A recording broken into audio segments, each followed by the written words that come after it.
Welcome to the Cannabis Equipment News Podcast. Hi, I'm David Manti, and welcome to a new episode of the Cannabis Equipment News Podcast. With me this week is George Jage, co-founder and CEO of Jage Media. Thank you very much for joining me today, George. Oh, David, my pleasure. Thank you for the opportunity. Before we get started, please make sure to like, share, and subscribe to the podcast. You could also help us out a lot by leaving the podcast a positive review on whatever platform you use. If you want to email the podcast, you could reach me at david@cannabisequipmentnews.com with email the podcast in the subject line. George, I always like to start about each individual's journey to the cannabis industry. So what was it that brought you here? I get asked that question from time to time. As I think the simplest way is to say I had an herbal distribution business in high school and college. So we'll leave that as plausible deniability for past illegal activities. Listen, I've been in the trade show space for 30 some years now. I've really enjoyed building events that, help people's businesses succeed and seeing the success stories. And I mean, it really fills our bucket to watch people grow and shine. And so when I fell in love with the trade show industry and built a couple of events for other industries back in 2014, friend called me up and said, "Hey, George, I heard you're going to be available. Do you want to start a pot show?" And I'm like, is this really going to be legal? Like, I helped, try to organize a chapter of Normal on my campus back in college. I'm like, it always seemed elusive that cannabis would ever be legalized, even though it made the most sense in the world. So he said, "Hey, we can be 50-50 partners." I said, "Great." I said, "No." And then he says, "You can run it." And I said, "So does that mean you're putting up the money?" And he goes, "I don't have any." So that conversation didn't get very far, but that led to the folks at Ann Holland Ventures reaching out and having a conversation to come in and take over their publication. At the time was MJ Business Daily. They had like a small conference or two they did with, a couple hundred people. And again, I love scaling early market, industries, and love marijuana, and love to see that this is something that, can bring plant medicine to people. So it was a great opportunity. I was able to scale that event up. I think a lot of people remember the early days when at the Rio, when I was building the event and eventually got the show over to the convention center.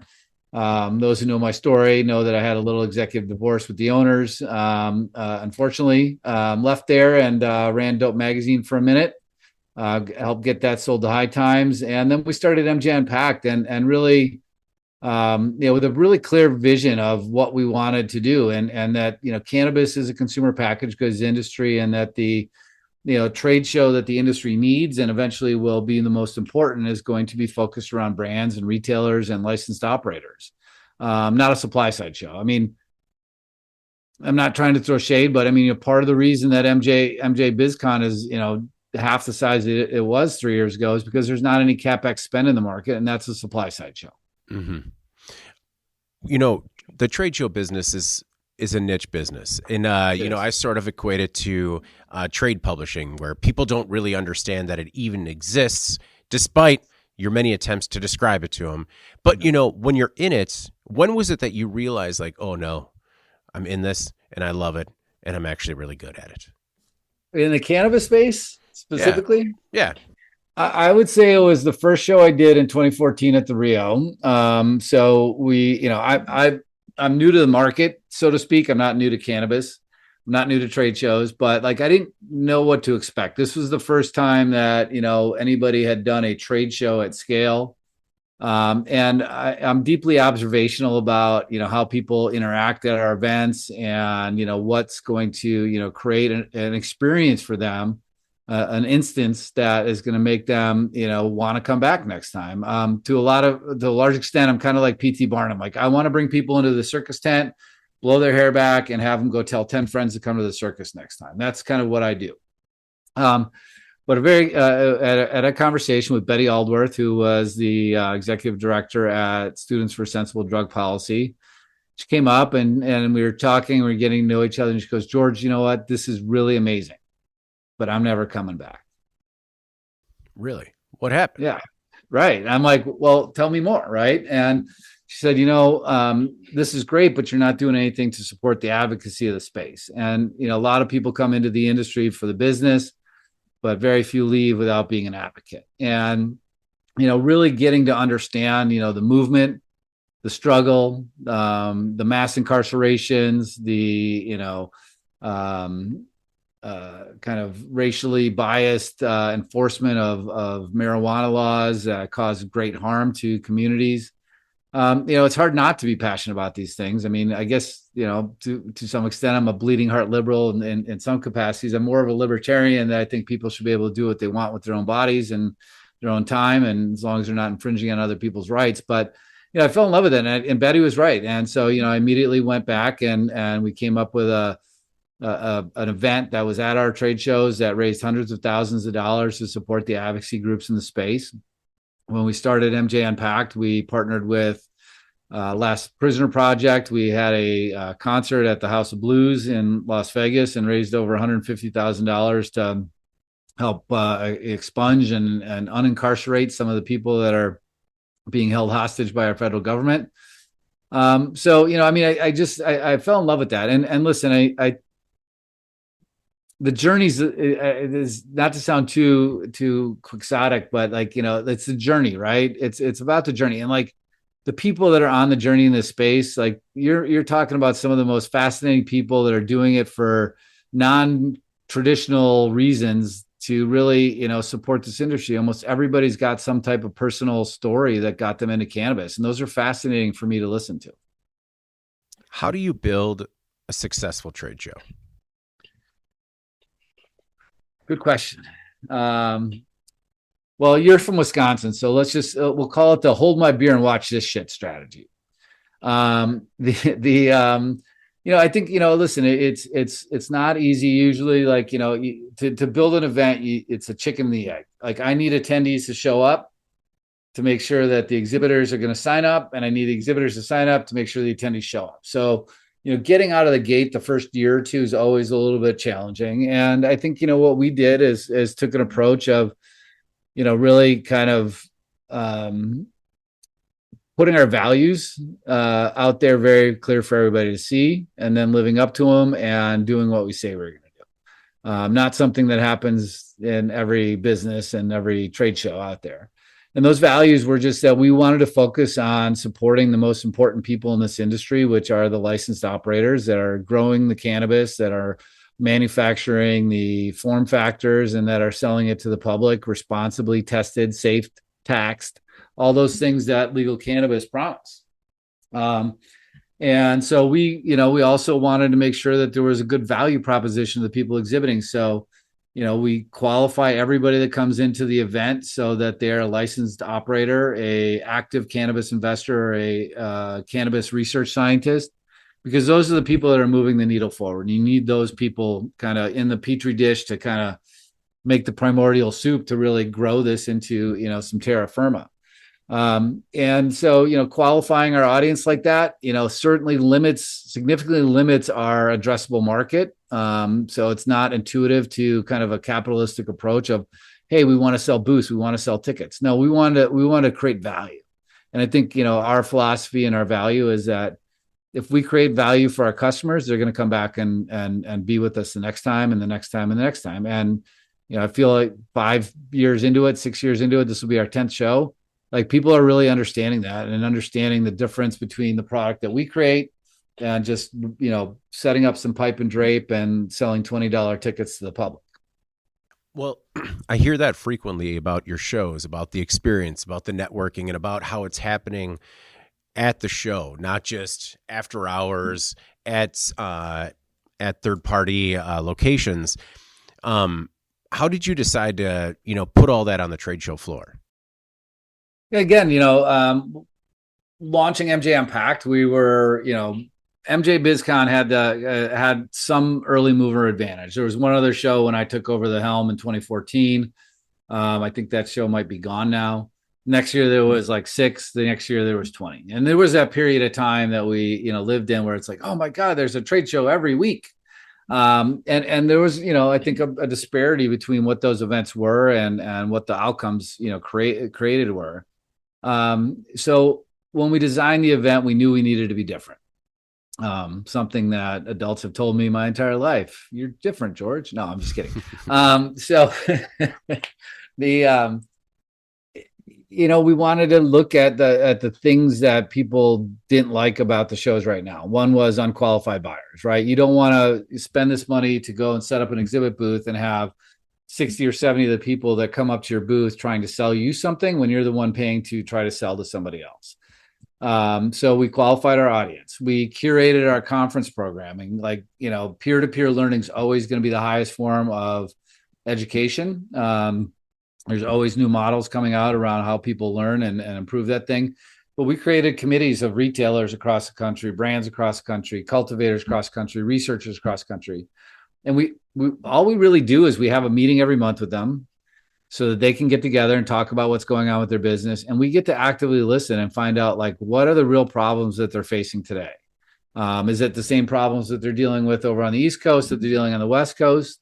Is there any universal problems? Are there, market specific problems?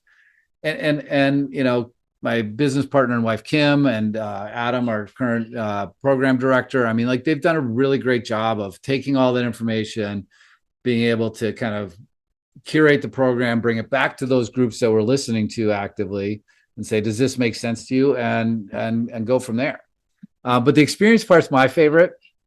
My team was kind of scratching their head when I said, hey, I'm going to get some gongs and we're going to put them on the show floor. And like, how does this relate to a trade show? Right. I'm like, just trust me on this. And the first year, Jamie Pearson over at Bang Chocolate, she sponsored the gong. So it was BHANG, the gong. But we just kind of created this kind of subculture of like, hey, close a deal, bang the gong. And so people started banging the gong. And then like everybody in the exhibit hall would start cheering like they're at a bullfight. And it's just created this kind of thing that now, like when we go into Atlantic City, I'm going to be walking around the show floor, making sure everybody's getting set up. And I know people are going to come up to me like, George, I'm going to bang the gong tonight. And they're like, they psych themselves up to like getting that deal closed and being able to go bang that gong. And it's great social media content too. We are going to have some pyrotechnics because our audiovisual team at the Hard Rock produces concerts. Going off on our opening night reception. It's something I've been hoping for a while. Our after party at the Steel Pier, hotboxing the Ferris wheel. That was a great time. So lots more stuff that, people want to have fun. This is an industry where, listen, we're selling an intoxicating product that makes you feel better. And so when you feel better, you want to go out and have fun. You want to be social. And so having that culture, that return on experience as kind of a cornerstone, not just, here's a booth, here's a ticket, good luck, right? How do we create that experience, that PT Barnum moment at our event that you're going to go and tell your friends about? What's it like leading a company with family? Wow, put me on the hot seat here. If I say something wrong, I'll be sleeping on the couch tonight. But when I got out of college, there was a number of circumstances, but I went and helped my dad out with his business. We started a trade show. That had a lot of challenges. I mean, as a young man and, kind of growing up in a latchkey house, I had some issues. But it's, you learn that it's not for everybody. When I started World Tea Expo, I hired a husband and wife team that was, sweat equity partners to start off. A year later, they realized working all day together and going home together, they hated each other's guts. And then I had to deal with being a divorce counselor.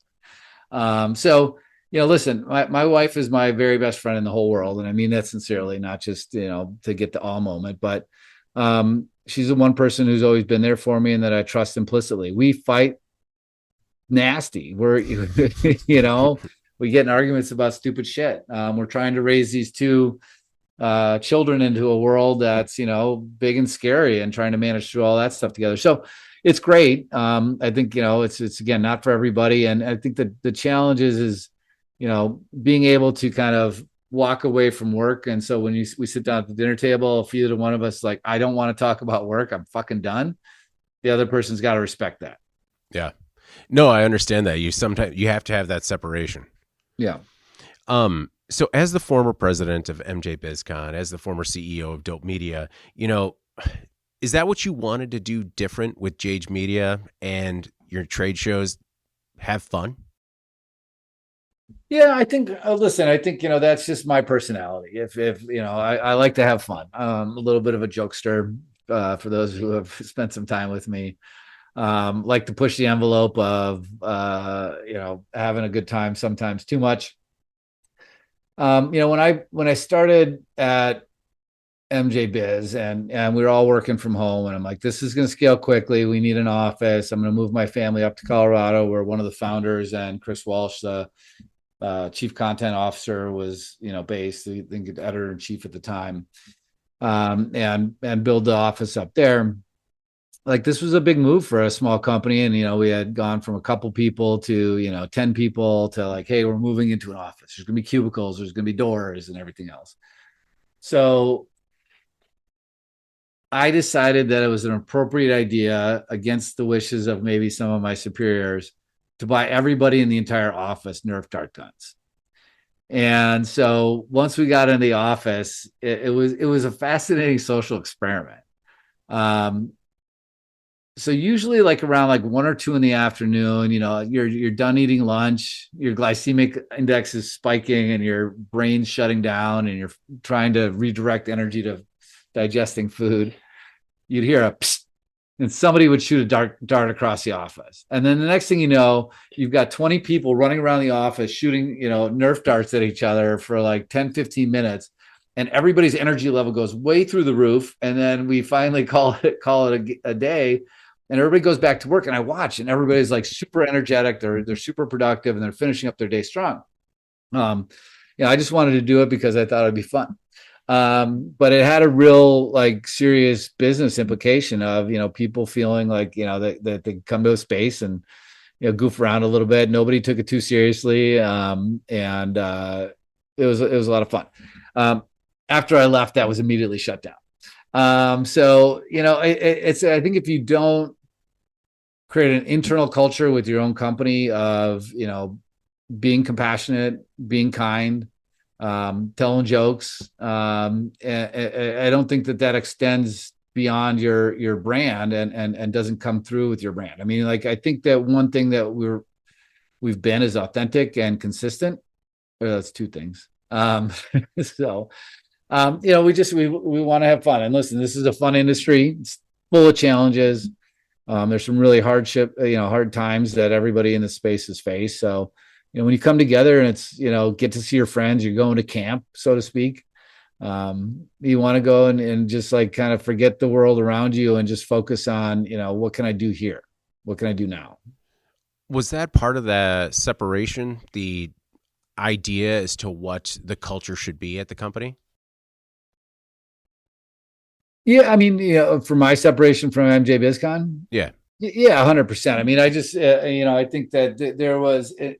Listen, I've run my own businesses for a long time. That was the first time I ran somebody else's, and I realized that I probably failed to manage up effectively.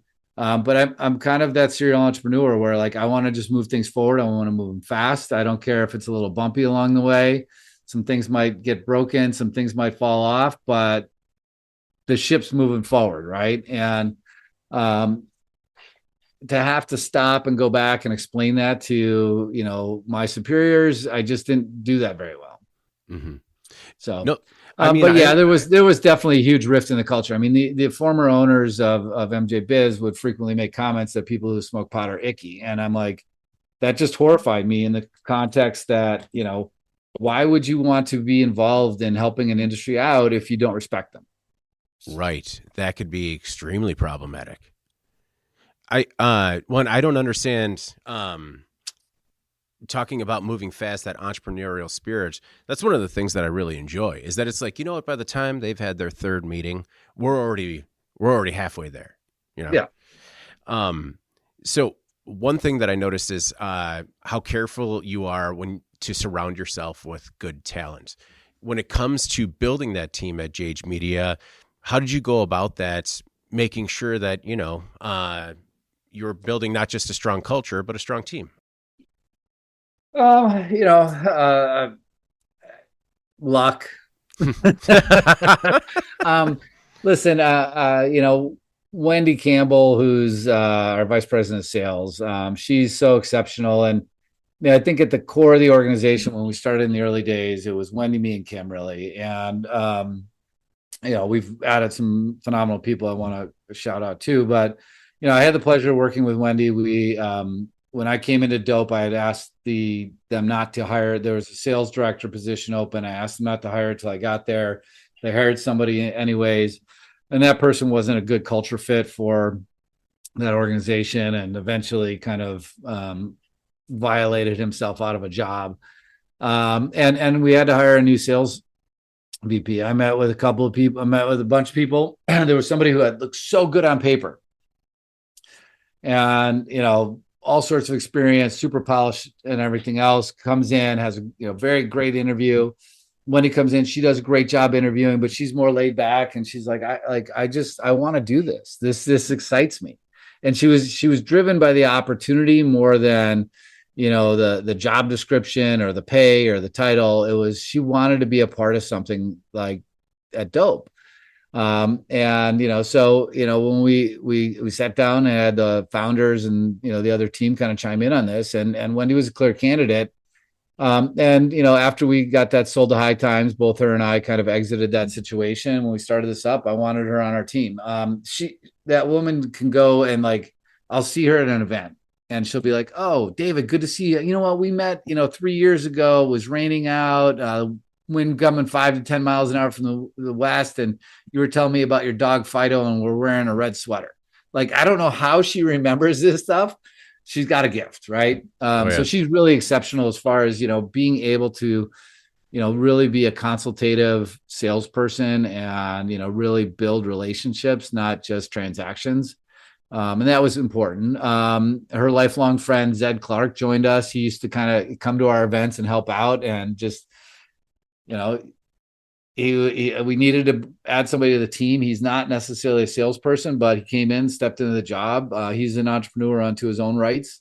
We've made some hiring decisions that didn't work out, just like everybody else.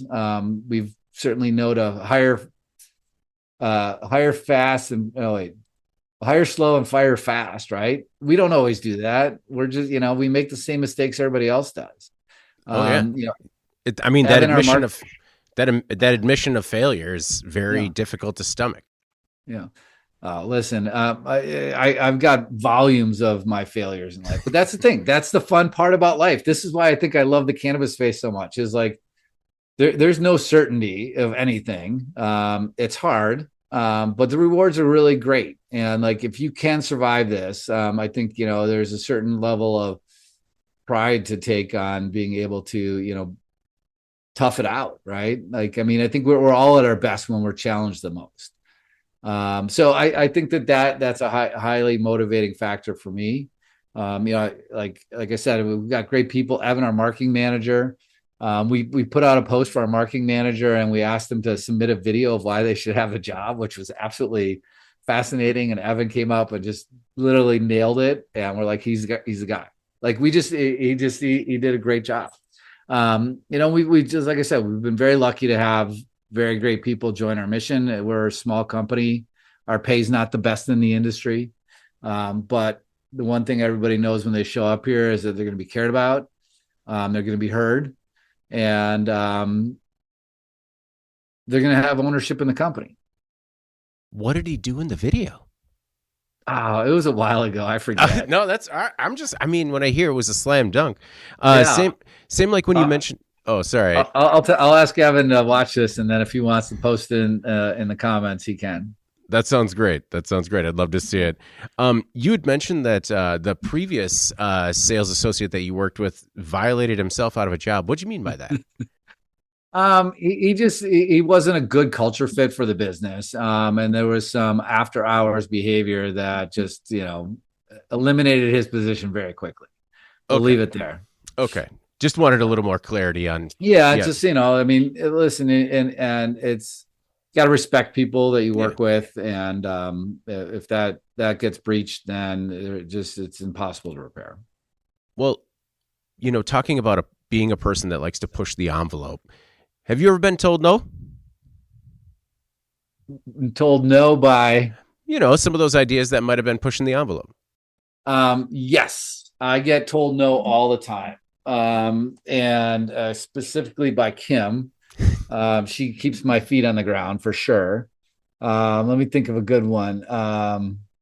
So I had an idea. So we were looking at a venue for our after party in Atlantic City, and the Showboat in 2024 was a non-gaming facility, so we could have consumption. They had this cool adult pool and everything else, and they have this big island bar next to it. And there were some boxing rings over there. And I said to my team, I said, hey, I've got an idea. What if we do the Cannabis Dispute Resolution Center at the after party and have people sign, legally binding agreements to go into the ring and either fight with the oversized boxing gloves or sumo suits of their choice. And people could challenge somebody to say, hey, I want, David, you and I have something we need to settle. I'm going to challenge you to a fight. And I'm going to put a $500 bounty on you. And you either have to pay that bounty, or if you accept my fight, I have to pay it. And we were going to donate all that money to advocacy and, expungement and everything else. So anyways, I thought it would have been a fun and entertaining idea. And my team's response was, no, we're not going to do that. We're going to leave the fighting for MJBizCon. And that was right after that big incident where that guy got beat up and went viral at MJBizCon in 2021 too. I mean, I don't recall the dates, but that is, I understand how that could seem like a near miss in hindsight. One thing I'm curious about is how do you look at managing trade shows as a barometer for the health of the industry? I think that there's both a leading and a lagging indicator for trade shows. First of all, we just got recognized as one of Trade Show Week's fastest 50. That'll be the sixth time that between Kim and I that we've been recognized as one of the fastest growing trade shows in North America. 3 of them for World Tea, 2 of them for MJBizCon, and now MJ Unpacked. When you look at the list of people that are making the fastest 50, back in the 90s, it was like the wind show, the solar show, and like things that you see that are going to be coming around and driving, new market growth, because these are early market shows. And being a fastest 50, part of that is that if you've got a very low number that you start with, it's very easy to have a very high percentage growth in a short period of time. And that's usually the shows that have gone through that kind of exponential growth really quickly. As far as a lagging indicator too is, as markets are starting to, falter and everything else, you start seeing, waning participation. It's just an economic situation that exists there. So, and looking at MJ Unpacked, for example, notoriously, and I think I speak for all event organizers, it's like everybody waits till the last minute. Last year in 2025, when we did our show, I would say that 70% of our exhibit and sponsorship sales were done in the last 100 days before the show, even though the show was marketed for a full year. 80% of our registrations sometimes when I was running MJ Biz would be the week of the show. And people do wait till the last minute. I'm seeing real optimism. Like we were 2x our sales pacing for this year's show than last year's. And I kind of dug into it a little bit more. About 75% of that was existing business that are making buying decisions much more earlier upstream. So they know that they want to make sure that they're at MJ Unpacked, that they're in the market, that they have that opportunity, and they're willing to commit to it further upstream. So I'm seeing that despite that we haven't moved this to Schedule 3, despite that there doesn't seem to be any new capital coming into the market, people are optimistic, and I think that they're running their businesses better and more efficiently to get ahead of things instead of constantly white knuckling it around every turn. Who needs to attend the show, in your opinion? And is there any type of industry stakeholder that you haven't been able to crack into yet? I mean, we're designing the event again, really building this out as a consumer packaged goods industry show. So I think, brands, and we're building a national CPG show before there's a national market. So, there's always going to be a regional concentration for any show. I'll tell you right now that a majority of the people that come to our show are going to be from New Jersey. The next biggest groups are going to be from New York, Pennsylvania, Maryland, surrounding states, Massachusetts, Ohio. We'll still see people coming in from California, Washington, Oregon, Nevada, Illinois, Missouri, across the entire United States. But one thing that we've been really focused on, I think, in the last 2 years, and we're patient, was really kind of trying to close the loop on what's happening in science and research in cannabis, because there's a ton that needs to be done and there's some being done, to connect that with the commercial industry. I think in most mature industries, there's a kind of closed loop where, you could come up with a new way to make bubble tea or something or whatever, do the research on that. You could bring that research to an event. Somebody will take that research and turn it into a commercial project that funds more research. And I just felt there was this big disconnect. There was the Emerald Conference, which I think is now defunct, and MJ bought. There's CanMed. There's some other science conferences that are out there. And we wanted to bring that science community into the commercial component. So listen, and we've got more doctors coming to this show than we've ever had before. With the excitement around moving to Schedule 3. I mean, New Jersey is one of the biggest pharmaceutical research corridors in the entire world. Philadelphia certainly has a lot of stake in doing research and medicine. So, we think that over time that this is going to continue to, kind of have this pharmacological, medical component to it. It's going to have a recreational, commercial component. We'd like all those people to be in the same ecosphere. We're all talking about the same plant, the same product, the same molecules. So I think that that's the one area we're making gains. It just, we started doing it. We created the science lab on our show floor, partnered with Kenigma. It was actually an idea I borrowed from James Leitz over at the California State Fair, where they put this 70-foot mural explaining all the science of cannabis up, right? So that's been, kind of a cornerstone of our event the last 3 or 4 years. Very cool. So, do you anticipate, given that, you're going to see most participation regionally and then still draw from throughout the country, do you see the show growing to be more of a national show or creating more regional shows? I mean, I think the goal is certainly to have a national show from an economies of scale. I mean, the idea of a trade show is that that you're creating this efficient model where I can go to one place, I can have more meetings in a very short period of time. Yes, I'm paying to set up a booth and I'm paying for my staff to travel, but you're going to certainly have a lot better cost efficiency than going around the country and visiting all those people, or get more business done and more conversations than you would sitting in your office. And I think this is, kind of the challenge, around, MJ Biz in Las Vegas. There's so much of that stuff is happening all over town. It's creating an inefficiency in the ecosystem, right? And the idea of getting everybody in the same place to create, that intensity. It's about physics, right? Like, you put molecules in a jar and you make that jar smaller, everything's going to be bouncing off each other a lot with higher frequency and a lot more energy. And that's what we're trying to do, right? We're not trying to be the biggest show. We want to be the most valuable show and everything else. So I'm not sure if I answered your question there. I think you did. No, I think you did. I think you did. And you even had a banger of an analogy. So it's very good. Does the cannabis industry, given your background, do a good enough job supporting cannabis media? No. Fair enough. Yes and no. I mean, listen, I think let's take a step back and look at the macroeconomics of cannabis. I mean, there's no institutional capital, there's no private equity, there's not even access to safe banking. People still go to work every day and risk of getting shot and killed for a minimum wage retail job.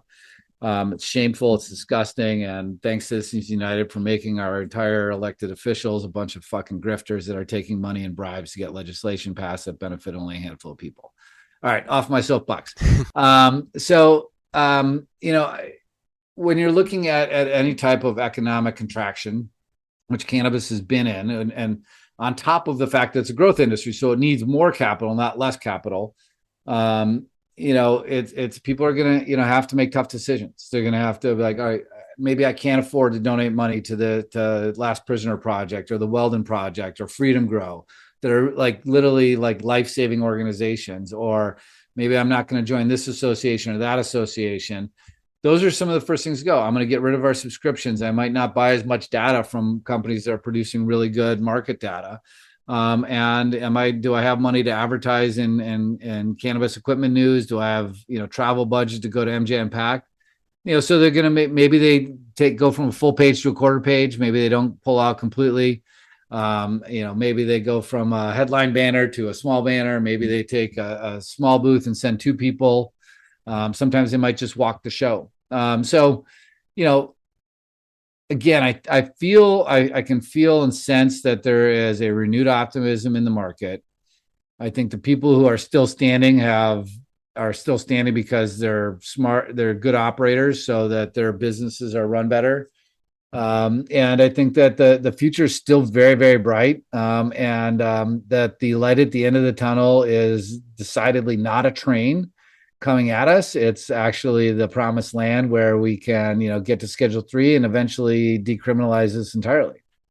Does that enthusiasm extend to the Hemp Beverage Expo? So, yeah, well, that's good questions, by the way. Thanks. Great questions. So when we did the Hemp Beverage Expo in Atlanta last year, and we had worked with the Hemp Beverage Alliance the year before when they did a festival event up in Minneapolis. We really wanted to again, I think our specialty is being able to take these early markets, and help grow them really rapidly. And I was at the show and I was walking around and I went to an exhibitor that exhibits with us both for MJ Unpacked and Hemp Beverage Expo. And they came up and they said, George, I hate to say this to you, but this might be my favorite show, more so than MJ Unpacked. And I said, that's not offensive. I said, but I want to ask you why. And he said, I'm not sure. It might just be the energy. I said, you know what it is? This is a bunch of 2-year-olds walking around that haven't touched the hot stove or put their finger in the electrical outlet yet. There's unbridled hope and optimism of what this industry could be, because it's sprung up and grown so quickly, and everybody's like, just put a label on, put something in a can, and it's going to sell. And I said, wait until let's see what happens after this industry goes through, years and God forbid decades of regulatory insanity, and bullshit, to be honest. I think that to a large extent, the growth of the hemp industry is going to force a better regulatory path forward for the cannabinoid market. I think that, it's clearly unfair business practices for somebody to be selling hemp products, at the gas station or a convenience store, that are, right around the corner from a dispensary that's invested millions into paying license fees and putting in security systems and paying premiums to deposit money and get insurance. That's just unfair and unjust. The beverage category really is interesting in the context that, it's the low dose gas, in the liquor stores, in the bars and adult beverage dispensaries, we'll call them. They're competing against the wine, the beer drinkers, right? And this kind of seismic consumer behavioral shift away from alcohol. I don't know if you saw the Marijuana Moment published a story, a government study saying, alcohol is like 6 times more harmful than cannabis on the scale that they created. And I don't want to overly judge the criteria, but, I think there's the baby boomers, and certainly, are looking for less painful, intoxicating solutions. Cannabis is whole plant medicine, and doesn't, provide a hangover. I'm not micro poisoning my organs. The younger generations kind of moved away from alcohol. They're not going and getting drunk and stupid as much as we did when we were younger, for better or worse, hopefully for the better, but they, certainly migrating towards natural intoxicants such as cannabis and psychedelics. No, and it was a little bit of both, better and worse, but it was as above, so below. Well, it was when, the first time I started sampling industry beverages, I was just like, oh boy, now this has real potential to be a disruptor for all the reasons you mentioned. It's one of the product categories that remain the hottest on, just because that is already, the idea of the social lubricant. It's already. It's listen, this is what we've been doing for tens of thousands of years, sitting around and drinking intoxicating beverages to help procreate. Yeah. That's the reality, right? And life's not less stressful today than it was a year ago or 10 years ago. It's more stressful, and it's really easy to get caught up in this stuff and using it for the wrong reasons. But the addictiveness of THC, I believe, has been shown to be less than that of other intoxicants.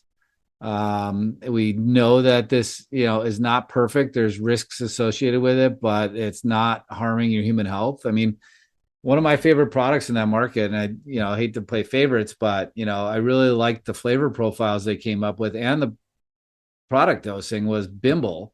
They have a 1 milligram, THC drink with 25 milligrams of full spectrum hemp in there. Like, I can drink that during the day. I'm not getting messed up. And it makes my body feel good. It's great for golf too. I've never heard of that one. I'll have to check that out. Yeah.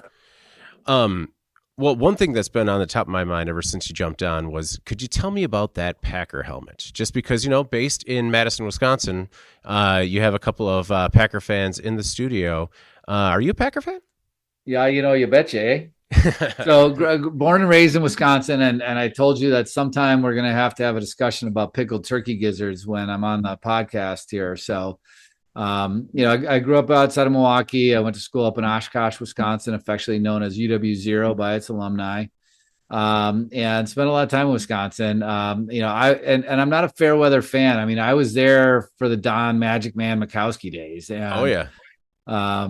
I remember going to my first Packer game, and it was before they, built the stadium up with the skybox and everything else. I think we were in the second to top row. It was 20 below with the wind chill. I think the 3 points were scored the entire game. It was brutal. Yeah. But we had some beer and had some fun, and went to a bar and got some pickled turkey gizzards afterward. Well, I can't speak on a pickled turkey gizzard. I haven't. That one's past me, but we do. You got to go further. You got to go up north. Not quite UP north, but you got to go up north, like Rhinelander area. Oh, I was in Rhinelander this weekend. Oh, nice. I was and in the office we do pickled beef heart. Oh. Yeah, that one was new to me too. It was one of my coworkers brought one in, and he's like, he hands me this on a knife. He hands it to me, and he's like, just try it. Don't ask any questions. I'm like, well, that's a weird way to start the day. But was it like carpaccio? Was it sliced thin like carpaccio, or was it kind of more of a thick cut like a turnip? No, it was sliced thinner, but it had a little bit of chew to it, but it tasted really good. I was impressed, and I'll go searching for those gizzards next time I'm up. Yeah, we know how to pickle things up there in Wisconsin. Yeah, you betcha. Eh? Oh, you know it. It's I have this monthly card game with some of the older guys in my family. Wait, time out. Were you playing euchre? It's sheep's head. Okay. Yeah. I didn't realize the even how regional it gets in Wisconsin, that it's either sheephead or sheep's head.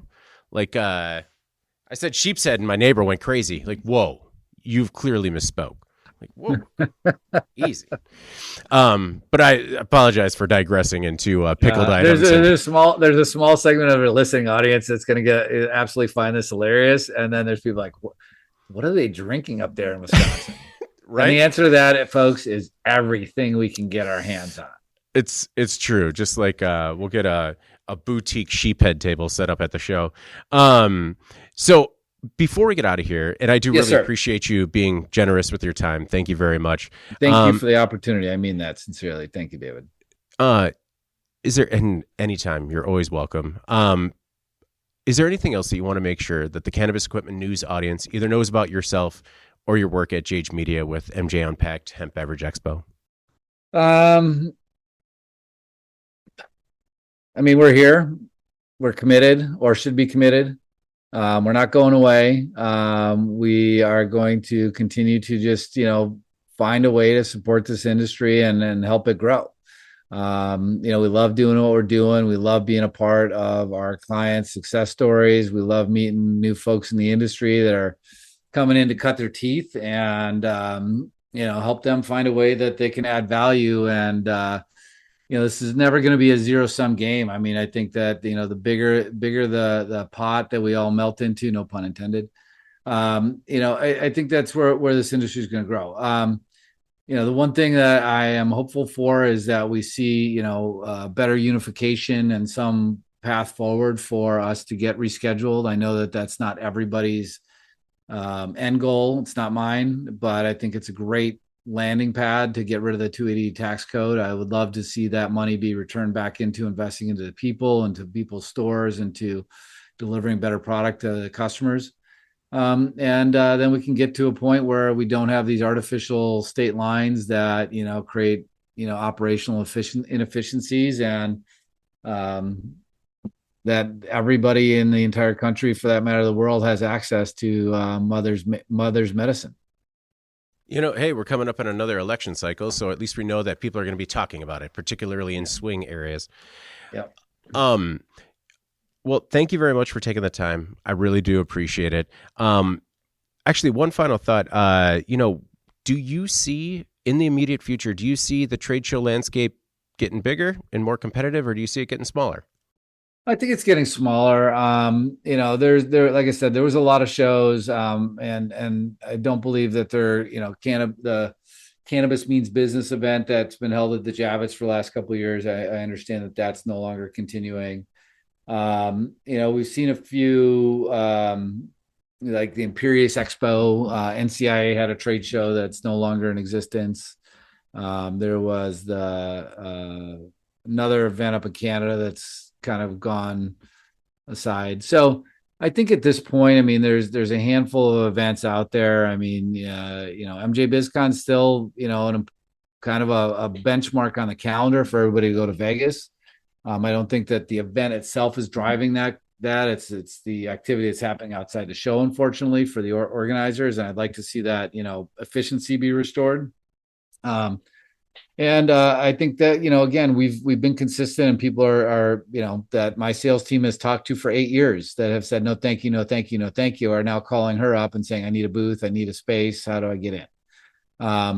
So we've just asked for the people that have experienced MJ Unpacked, that find it to be a refreshing solution, a better mousetrap, so to speak. Please share that with your friends, because that's really the ultimate testimony, is when our customers, our clients, our attendees are going out there and saying that they had a great return on their investment, a great return on their objectives, and a great return on their experience.